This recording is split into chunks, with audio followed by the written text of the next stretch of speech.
Assalomu alaykum aziz kuzatuvchi. Bugun men sizlarga Bemor nomli bir ajoyib she'r o'qib bermoqchiman. Muso payg'ambar davri bo'lgan ekan bir bemor, qaqshab og'rir tanasi, yillab yotarkan behol.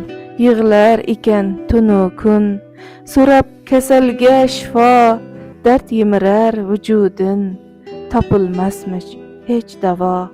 Bemor aytar: ey Rasul, so'rab bergin Allohdan, qabul bo'lmas duoyim, bilmam qaysi gunohdan.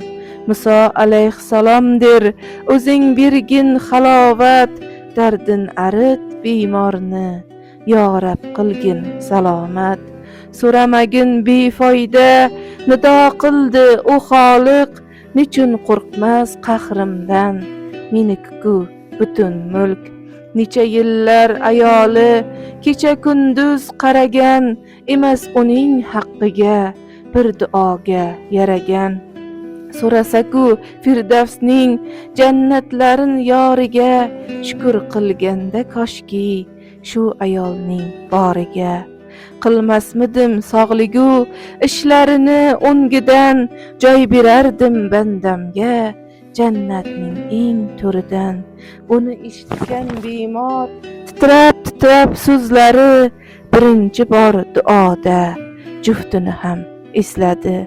U tez fursat ichida turdi ildam oyoqqa, bilmas edi xastalik ketganini qayoqqa.